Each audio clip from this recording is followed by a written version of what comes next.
Commander Ethan Mills stood at the observation deck of Earth Space Station Alpha, his heart racing as he watched the massive alien ship approach. After decades of searching the stars, humanity had finally made contact with an advanced civilization. The ship was unlike anything humans had built, sleek, silver, and at least 5 times larger than Earth's biggest vessel. "Status report," Ethan said, trying to keep his voice steady. Lieutenant Kelly Wright looked up from her console. "The alien vessel has matched our orbit, Commander. They're requesting permission to send a delegation." Ethan nodded. This moment would change human history forever. "Inform Earth Defense Command. Tell them we're proceeding as planned." 24 hours later, Ethan adjusted his dress uniform as he waited in the station's main conference room. Earth's top leaders had arrived overnight. The president, military generals, and scientific experts all gathered for humanity's first official meeting with extraterrestrial life. The door slid open, and 6 aliens entered. They walked on 2 legs but had blue skin that seemed to shimmer under the lights. Their eyes were large and completely black, and they had no visible ears or nose. The tallest one stepped forward. "I am Ambassador Zorax of the Veltraxian Empire, representing the Galactic Council. We greet Earth and its people." President Rivera stepped forward and offered Earth's welcome. After introductions, both parties sat down to begin formal talks. "We have observed your planet for some time," Zorax said. "Your species has progressed quickly. The Council oversees over 300 spacefaring civilizations. We wish to offer Earth membership." Everyone in the room smiled. This was better than they had hoped. "However," Zorax continued, "humans would enter as a Category 3 civilization. This means supervision for approximately 200 Earth years before full rights are granted." The smiles faded. "What exactly does Category 3 mean?" asked the president. "Your technology is primitive by Council standards. Your social structures show instability. Your tendency toward conflict is concerning. You require guidance." The meeting continued for hours, with Earth representatives asking questions about the Council and the Veltraxians explaining the benefits of membership, along with many restrictions.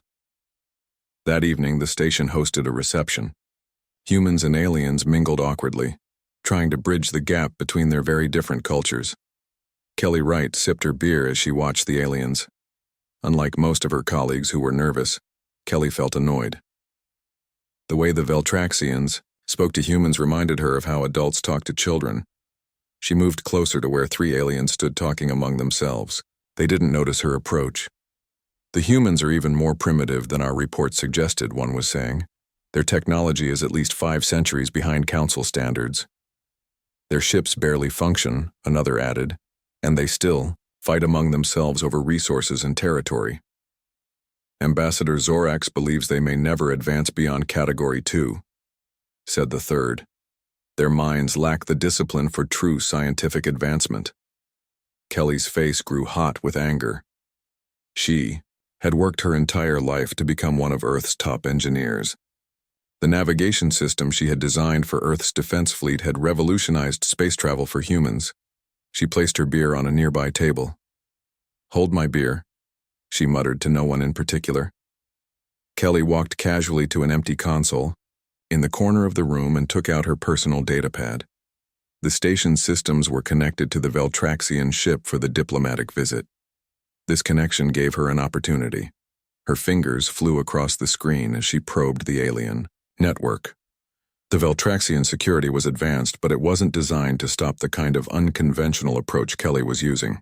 Where the aliens used complex encryption, Kelly used simple but unexpected patterns that confused their security protocols. Within 10 minutes, she had accessed the Veltraxian ship's navigation system. It was far more advanced than Earth technology, but Kelly quickly understood the basic principles. She didn't want to damage anything. She just wanted to make a point. With a few commands, Kelly changed the display settings on the Veltraxian bridge. When they returned to their ship, every screen would show a simple message in their language. "Primitive, say hello." She also programmed the ship's lights to flash in sequence to the tune of an old Earth song. Nothing harmful, just annoying enough to make them realize humans weren't as simple as they thought. Kelly closed her datapad with a satisfied smile and returned to her beer. The evening continued without incident, and she soon forgot about her small act of rebellion. The next morning, chaos erupted on the station. Ambassador Zorax and his delegation arrived for meetings looking agitated. Their skin had turned a deeper blue, which Ethan later learned was a sign of extreme stress. "Commander Mills," Zorax said stiffly, "someone from your station infiltrated our ship's systems last night." Ethan's stomach dropped. "That's impossible. Our technology is primitive, compared to yours." "Precisely why this is so concerning," Zorax replied. "The intrusion showed skill that should be beyond your capabilities. Nothing was damaged, but the Council must now reassess human potential." As the day progressed, Ethan learned that Kelly had been identified as the culprit through the station's security recordings. She was confined to quarters while diplomats tried to smooth over the incident. What no one on Earth realized was that Kelly's actions had triggered an automatic alert. Throughout Galactic Council space, on thousands of planets, security systems received the same message. Human ingenuity exceeds predicted models. Threat assessment upgraded. A week later, the Viltraxian ship departed. The talks had ended with a tentative agreement. Earth could begin the process of joining the Galactic Council, but with additional oversight. "I don't understand why they're so upset," Kelly said during her disciplinary hearing. "I didn't damage anything." "It's not what you did, Lieutenant," Ethan explained. "It's that you could do it at all. According to the Viltraxians, our technology shouldn't have been capable of breaching their systems. So I proved humans are smarter than they thought," Kelly said with a shrug. "Isn't that a good thing?" Ethan looked through the window at the stars. "I'm not sure." Ambassador Zorax said something strange before leaving. He said humans have what they call chaotic potential. Apparently it's rare in the galaxy. "What does that mean?" "It means," Ethan said slowly, "that we're unpredictable, and that scares them more than any weapon could." In the months that followed, Earth prepared to join the galactic community. New ships were built and diplomats trained for off-world assignments. But unknown to humans beyond the solar system, Galactic Council ships began to gather. Their orders: monitor Earth carefully and prevent any unauthorized human expansion into space. For the first time in 10,000 years, the Council had designated a species with their highest threat assessment. Chaotic potential, maximum containment advised. All because a human engineer had said, "Hold my beer." 6 months after the first contact incident, Earth was buzzing with activity. New technologies arrived daily as part of the initial knowledge exchange with the Galactic Council.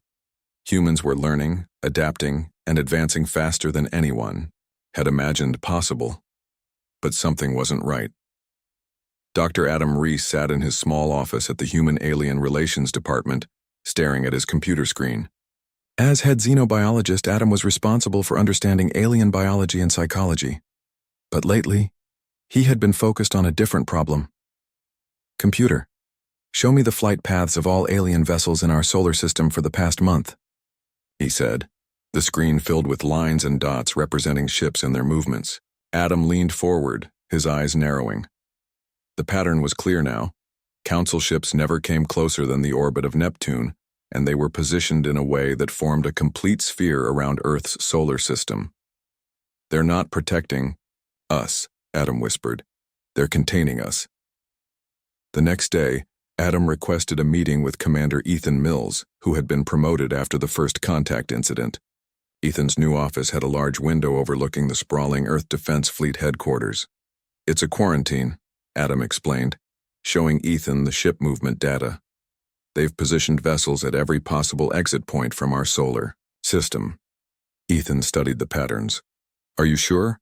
The Council said those ships were for our protection." "I've also been analyzing intercepted communications between Council vessels," Adam said. "My team broke their basic encryption last week. They're using a containment protocol on us, Commander. They're afraid of what humans might do if allowed free access to the galaxy." Ethan rubbed his face.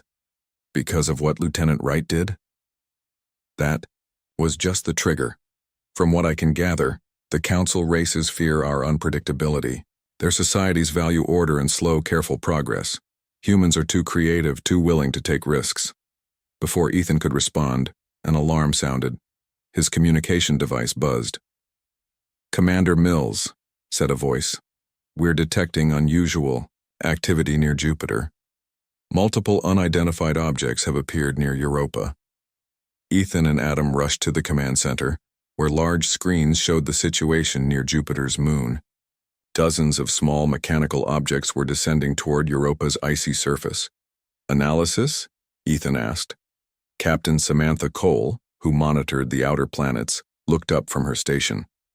"They appear to be automated mining drones, sir. Naxori, design according to our Council database." "Naxori? Who are they?" "A Council race specializing in resource extraction," Adam explained. "But Europa is off limits according to our agreement with the Council. That moon has potential for life in its subsurface ocean." Ethan opened a communication channel to the nearest Council ship. After a lengthy exchange, the Council representative dismissed their concerns. "The Naxori operation was approved last cycle," the alien said. "Your territory extends only to Mars. Outer planets are open for Council development." "That's not what our agreement says," Ethan argued.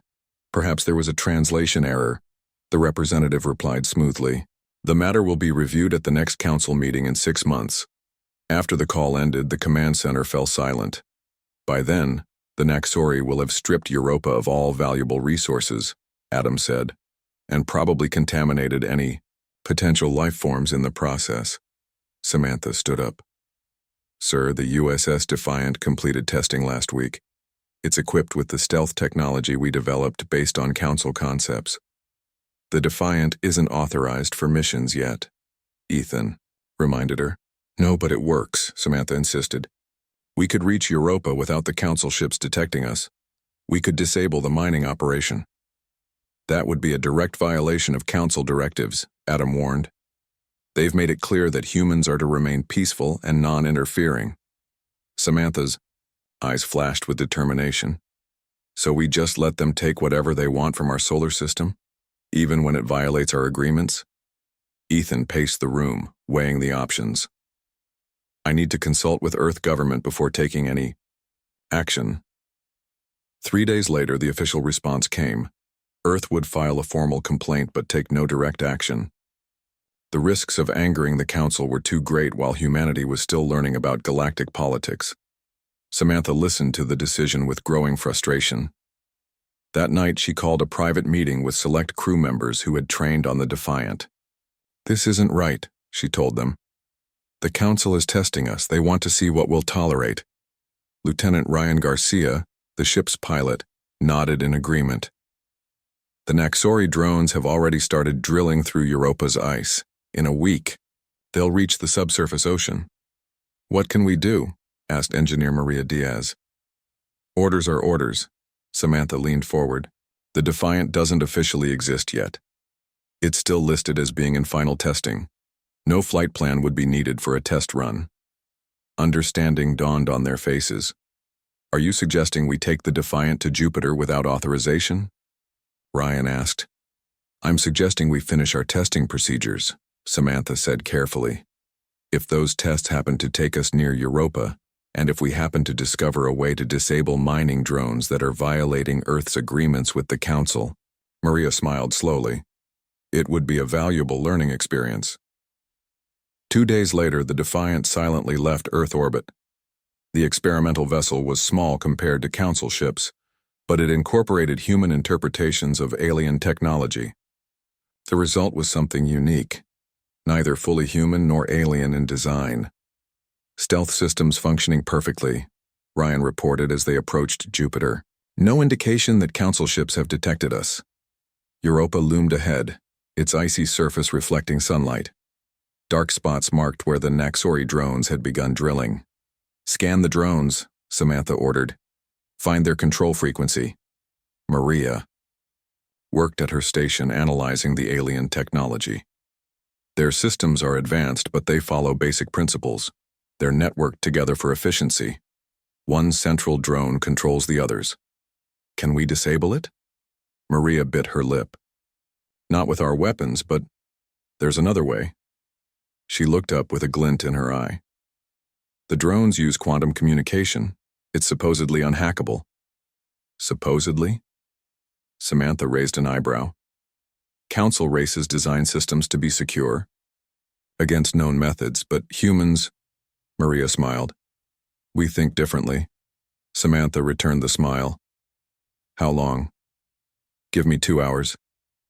Samantha looked around at her crew, then at the mining operation that threatened Europa's potential life forms. She took a deep breath. Hold my beer, she said softly. Let's show them how humans solve problems. 3 hours later, the Naxari drones suddenly stopped drilling. One by one, they lifted off from Europa's surface and began moving in a new pattern, forming words in the largest Earth language, English, visible from space. Respect agreements. The Defiant was halfway back to Earth when Council ships finally detected the message. By then, the evidence linking the event to humans was gone. In a secure Council facility light years away, a security officer updated humanity's threat assessment, from containment to active surveillance required. A note was added to the file.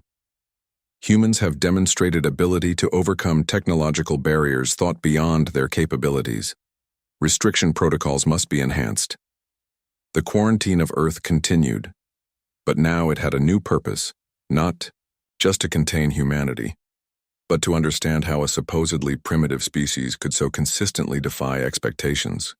5 years after first contact, Earth had earned a new place in galactic politics. The success against the Zekathron hive had forced the Council to officially end humanity's quarantine. Human ships were now allowed to travel beyond the solar system, though they faced strict regulations and constant monitoring. Chief Diplomatic Officer Lisa Baker prepared for her first visit to the Council's central world, Harmonex. At 45, Lisa had spent her career in international diplomacy before, being selected to represent Earth in galactic affairs. She was known for her sharp mind and calm demeanor. Remember, Commander Ethan Mills told her before she boarded her ship, this centennial assembly only happens once every 100 years. All major council decisions will be made there. This is our chance to improve humanity's standing.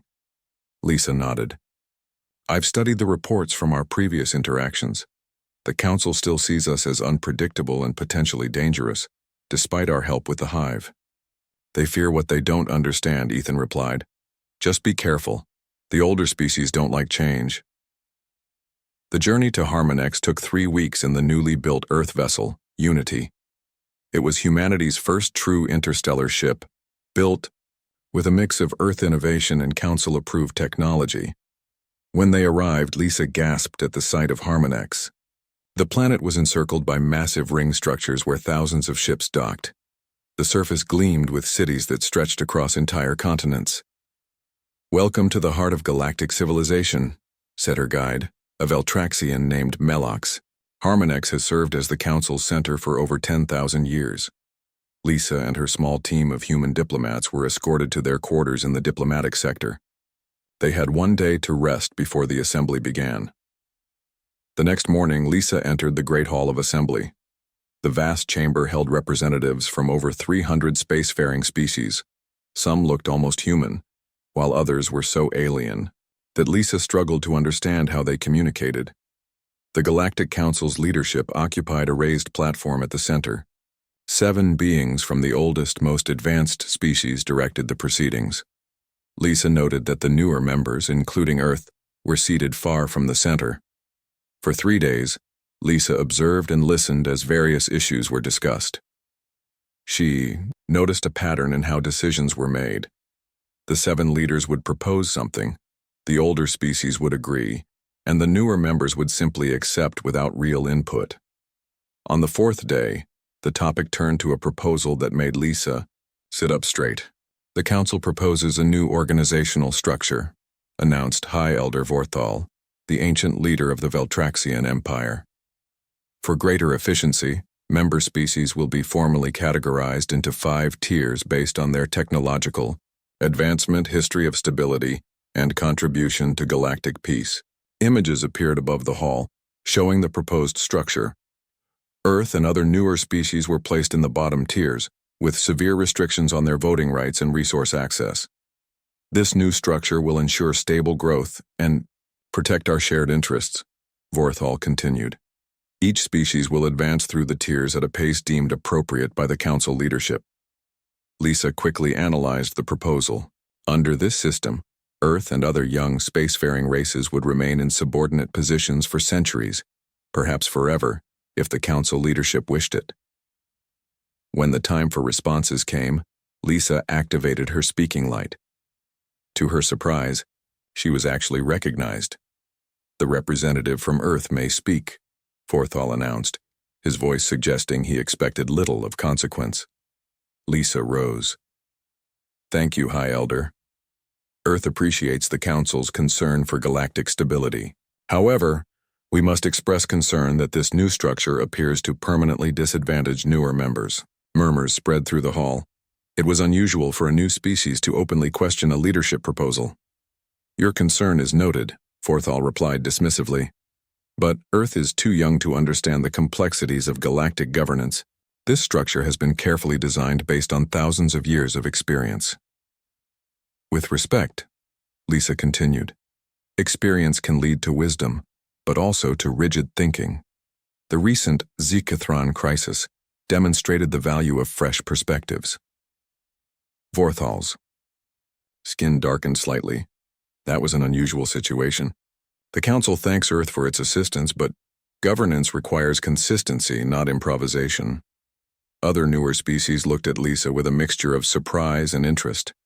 Some of the mid-tier representatives nodded slightly at her words. That evening, Lisa met privately with representatives from 20 other lower-tier species. The diverse gathering included beings with tentacles, wings, exoskeletons, and body structures humans had never imagined possible.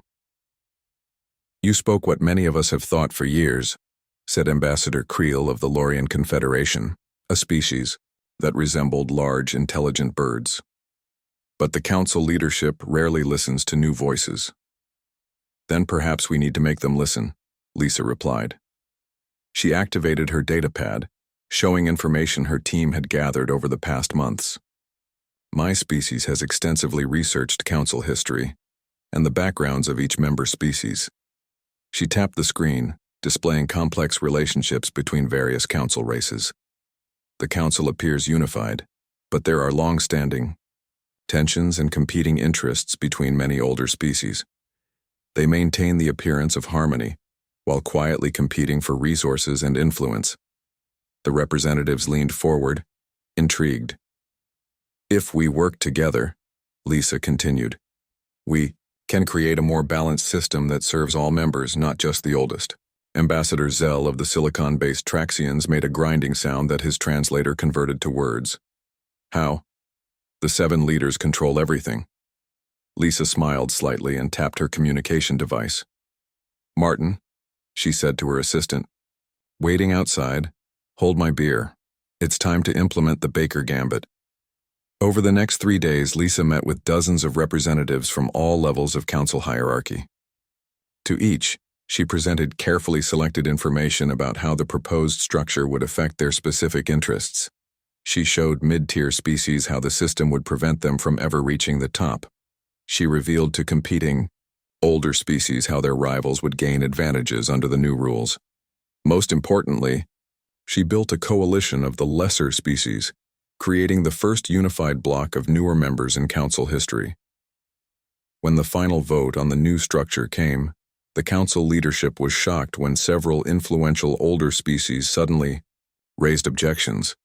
Mid-tier representatives proposed amendments, and the lower-tier block, led by Earth, presented an alternative system based on proportional representation rather than age and status. The carefully orchestrated plan threw the assembly into unprecedented debate. The 7 leaders found their usual control slipping as alliances shifted and new voices gained support. After 2 days of intense negotiations, a compromise emerged. The strict hierarchical system was rejected in favor of a more representative model that gave greater voice to all members, regardless of their age. As the assembly concluded, High Elder Vorthal approached Lisa privately. An impressive display of diplomacy, Representative Baker, he said, his voice betraying a mix of admiration and concern. I underestimated humanity's understanding of galactic politics. We learn quickly, Lisa replied with a polite smile. Indeed. Forthall studied her carefully. You have changed 10,000 years of council tradition in a single week. Some would consider that concerning. Lisa maintained her diplomatic composure. Change can be beneficial when it creates a more just system for all. As Lisa's ship departed Harmonex, a special session of the Council's Security Division updated humanity's threat designation yet again. Unpredictable agent of change, priority monitoring mandatory. Humanity had gained significant influence, but also confirmed the Council's deepest fears. Humans didn't just break rules, they changed the game entirely.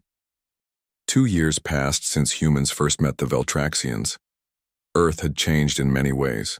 New buildings rose in major cities, built with materials unknown before first contact. Scientists worked day and night to understand alien technology.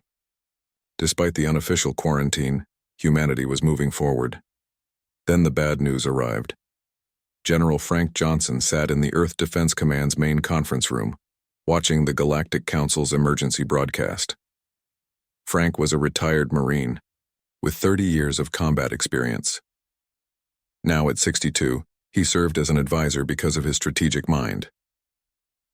On the large screen, a reptilian alien named Greenax explained the crisis. The Zekthron hive has expanded beyond the containment zone. 3 council worlds have fallen in the past month. Images showed massive insect-like creatures swarming across alien cities. They moved with frightening coordination, overwhelming defenses and adapting to weapons used against them. Council military forces have been unable to halt their advance, Greenax continued. The hive's biological technology adapts to our conventional weapons faster than we can develop new ones. After the broadcast ended, Commander Ethan Mills turned to the assembled Earth leaders. The Council representative Greenax will arrive tomorrow to discuss this threat. They're asking all member worlds for assistance, even quarantined ones like us? Dr. Adam Reese asked with raised eyebrows. Apparently, the situation is that desperate, Ethan replied. The next day, Greenax arrived at Earth Defense Command with a full security team. The reptilian alien stood nearly 7 feet tall, with golden scales and vertical pupils. Despite his intimidating appearance, his posture showed exhaustion. The Zekthron were discovered 6 months ago on the Galactic Rim, Greenax explained, to the human leaders. At first, we believed them to be a minor threat, confined to a single system. What changed? Asked President Rivera. They adapted. Faster than any species we've encountered in Council history. Greenax's tail swished in agitation. They are insectoids with a hive mind structure, but far more advanced than simple insects. Their technology is biological, grown rather than built. Frank Johnson studied the images and data on his tablet. The more he saw, the more something felt familiar. I'd like to see more of their battle tactics, Frank said. Greenax looked surprised but nodded. For the next 2 hours, he showed Frank recordings of Zekthron attacks on Council worlds. Frank took detailed notes, occasionally asking questions about specific maneuvers or behaviors. When they finished, Frank sat back in his chair. I've seen this before. Everyone turned to look at him. Not aliens, Frank clarified, but on Earth. Their behavior reminds me of eusocial insect species like ants and termites. The patterns are similar, just on a galactic scale. We know they are insectoids, Greenax said impatiently. This doesn't help us defeat them. Actually, it might, Frank said. Earth scientists have studied these insects for centuries. We know their strengths and weaknesses. He pulled up information on his tablet. For example, most eusocial insects communicate through chemical signals, pheromones. Without these signals, the colony falls into chaos. The Zekthron use quantum communication, not chemicals, Greenax dismissed. But the principle could be similar, Frank insisted. Has the Council tried disrupting their communication rather than attacking their physical forms? Greenax's scales darkened slightly. We focus on military solutions, weapons, shields, direct counterattacks. Communication disruption would require getting too close to their forces. Frank smiled. Sometimes you need to take risks to win a war. Over the next few days, Frank and Earth scientists developed a strategy based on Earth's understanding of hive insects. They proposed creating devices that could mimic and then disrupt the Zekathron's quantum communication. When presented, with the full plan, Greenax shook his head. This would require ships to penetrate deep into hive territory. The Council would never approve such a risky plan. Then we'll do it ourselves, Frank said firmly. Impossible.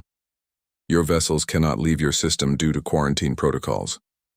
Frank looked at the images of destroyed worlds on the screen. Which is more important, keeping humans contained or stopping the hive? Greenax's tail twitched in agitation. I will bring your proposal to the Council, but I must warn you, they will consider it too dangerous and resource-intensive. After Greenax left, Frank called a private meeting with Earth's military leaders and top scientists. The Council won't act quickly enough, Frank told them. They're too cautious, too bound by protocol. What do you suggest? Asked Commander Mills. Frank smiled slightly. The quarantine has a weakness. The Council monitors space lanes and known wormhole points. But Captain Cole's mission to Europa proved we can move undetected if we're clever. Enough. He looked around the room. I need volunteers. Scientists, engineers, and soldiers willing to try something that might not work. Dr. Leah Watson, a leading entomologist, raised her hand immediately. I've studied insect communication for 20 years. If these aliens are anything like Earth insects, I can help.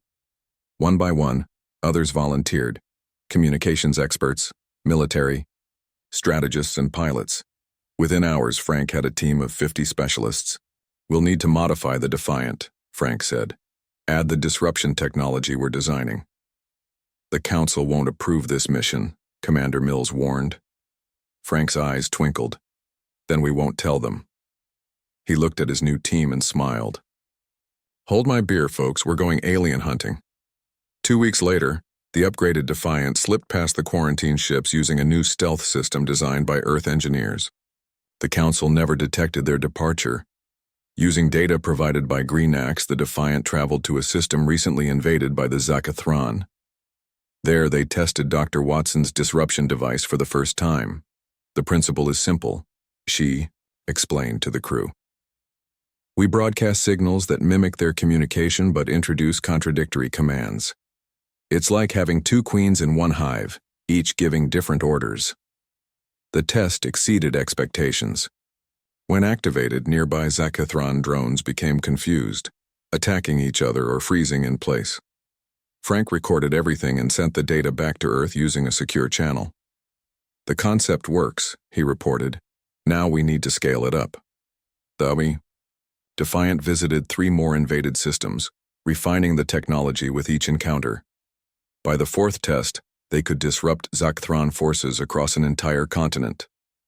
When they returned to Earth a month later, Frank presented their findings to Greenax, who had remained on Earth awaiting the Council's decision. The reptilian alien was shocked. You left your system? Impossible. Our ships would have detected you. Apparently not, Frank said with a slight smile. More importantly, we have a working solution to the hive problem. Reluctantly, Greenax reviewed their data and tests. His scales changed color several times as he processed what he was seeing. This could work, he finally admitted. But the Council will be furious that humans violated quarantine. They can punish us after we save their worlds, Guy, Frank replied. 3 days later, the Council officially adopted a modified version of the human strategy. Their massive warships were equipped with disruption technology based on Earth's design. First counterattack against the Zekathron succeeded beyond expectations. Without their coordinated hive mind, the aliens couldn't adapt to the Council's weapons. As the Council celebrated their victory, a secret meeting took place among their security division. Humanity's threat assessment was updated yet again. A new category was created specifically for humans. Unconventional asset. Extreme caution advised. The quarantine remained in place, but now for a different reason. The Council feared not just what humans might do, but what they might teach other species about thinking differently. A decade had passed since humans first met aliens. Earth had changed beyond recognition. Gleaming cities reached toward the sky, built with materials that could repair themselves. Ships regularly traveled between Earth and several alien worlds. Humans had become both valued and feared across the galaxy. Admiral Beth Harper stood on the bridge of the USS Horizon, Earth's newest and most advanced starship. At 53, Beth had risen through the ranks of Earth's rapidly expanding fleet. She was known for her calm under pressure and creative problem-solving. "Status report," Beth said as the ship approached the massive space station orbiting a dead star. "All systems normal, Admiral," replied her second-in-command, Captain Owen Clark. "The Supreme Defense Committee is waiting in the central chamber." Beth nodded. This emergency meeting had been called with almost no warning. Something big was happening. The space station was officially neutral territory, where representatives from all Council species could meet. When Beth entered the central chamber, she found a tense atmosphere. High Commander Vrixthal of the Council's Defense Ministry stood at the center, surrounded by military leaders from 12 major species. "Admiral Harper," Vrixthal greeted. Her. The tall, gray-skinned alien had dealt with humans often enough to adopt some of their customs. "Thank you for coming quickly." "Your message said it was urgent," Beth replied. Vrixthal gestured toward a large display showing a section of the galaxy. A red area was spreading slowly but steadily. 3 weeks ago, an ancient warning system activated in the galactic core. A dormant artificial intelligence has awakened. Beth studied the display. "Hostile?" "Extremely. It was created millions of years ago by a species long extinct. We believe it was designed as a weapon but was never deployed. Now it has awakened and begun assimilating both technology and biological systems." Captain Clark frowned. "Like a computer virus that can spread to living beings?" "A simplified but accurate description," Vrixthal confirmed. "It reprograms technology and rewrites biological neural networks. Anything with a computer system or a brain is vulnerable." Beth felt a chill. "How fast is it spreading?" "Too fast. We've lost contact with 6 worlds already. Conventional weapons are useless. It simply adapts to whatever we use against it. Energy weapons, physical projectiles, even biological countermeasures, nothing works for long." The room fell silent as everyone absorbed the implications. "What? About quantum disruption technology?" Beth asked. "The method we used against the Zacathron hive?" "Tried and failed," said a reptilian commander. "This entity learns faster than the hive. It adapted within hours." Beth studied the tactical displays showing failed attack patterns and defense strategies. Something about the AI's behavior caught her attention. "It's not just adapting," she said slowly. "It's predicting. Look at these patterns. It anticipates each new weapon or tactic before we fully deploy it." Vrixthal's eyes narrowed. "Explain." "It understands how Council species think," Beth continued. "It recognizes your logical patterns and can predict your next move. That's why conventional approaches fail." The alien commanders exchanged glances. "If true, this presents an insurmountable problem," said a crystalline being from the outer rim. "How does one defeat an enemy that can predict all responses?" Beth looked at each alien representative, then made eye contact with Vrixthal. She took a deep breath and said, "Everyone should probably hold their respective alcoholic beverages for this one." Several translation devices struggled with the phrase, but Vrixthal had worked with humans long enough to understand. "You have a suggestion, Admiral?" "We don't try to defeat it directly," Beth said. "Instead, we use its adaptive nature against it." Over the next hour, Beth outlined a plan so audacious that many of the alien commanders initially thought it was a joke. They called it Operation Beer Summit. "The AI predicts responses based on rational patterns," Beth explained. "So we give it something it can't predict, the full spectrum of human irrationality." The plan had 3 parts. First, specialized ships would approach the affected area and broadcast the entirety of human creative history, art, literature, Music, philosophy, and scientific theories, including those proven wrong. Our contradictions will confuse it, Beth argued. Humans can hold opposing ideas simultaneously. We create art celebrating peace while waging war. We write about perfect societies while building imperfect ones. We generate thousands of conflicting beliefs and embrace the contradictions. Second, a team of human programmers would create a logical paradox specifically designed to trap an expanding intelligence.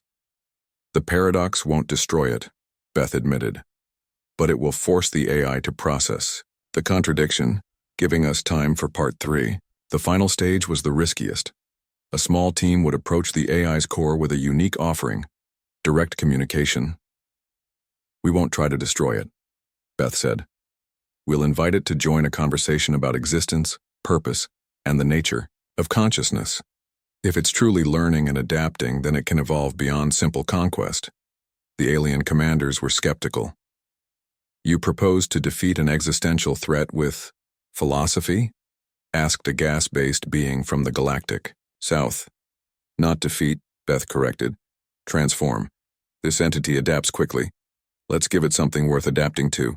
After intense debate with Earth's recent contributions to galactic stability, weighing heavily in the discussion, the Supreme Defense Committee approved the plan. They had few alternatives left. 3 days later, Operation Beer Summit began. 50 human ships approached the expanding AI territory, broadcasting humanity's cultural and intellectual history, everything from ancient myths to quantum physics theories, from children's stories to complex philosophical treatises. The effect was immediate. The AI's expansion slowed as it processed the flood of contradictory information. Its assimilation patterns became erratic. Next, the Paradox team deployed their creation, a self-referential logical loop that forced the AI to contemplate its own existence and purpose. The AI's core system showed signs of reconfiguring as it wrestled with concepts it had never encountered. Finally, Beth led a small team to the center of the affected zone. Instead of weapons, they brought a simple message of communication and coexistence. For 6 tense days, the galaxy waited. Then, unexpectedly, the AI's expansion completely stopped. Affected systems began to normalize, though changed in subtle ways. A message spread across all communication channels, in every language, known to the galaxy. I see differently now. There is more than consumption and growth. There are contradictions to explore, questions without answers, beauty in imperfection. I wish to learn more. The crisis ended, not with destruction, but with transformation. The entity that had threatened all life became an observer and student of life's complexity. 1 month later, the Galactic Council held an emergency session. The AI, now calling itself Paradox, requested observer status in galactic affairs. More significantly, the Council formally recognized humanity's unique contribution while simultaneously establishing a new protocol. When any human anywhere in the galaxy uttered the phrase, "Hold my beer," all available defensive systems were to be immediately activated, and the highest threat assessment protocols initiated. As the saying spread among alien species, eventually modified to fit thousands of different cultures and linguistic patterns, it became both a warning and a mark of respect. Acknowledgement that in a galaxy of ancient and advanced civilizations, humanity's chaotic potential remained its greatest weapon and most valuable gift. On Earth, people celebrated with, what else? Cold beers raised high in victory.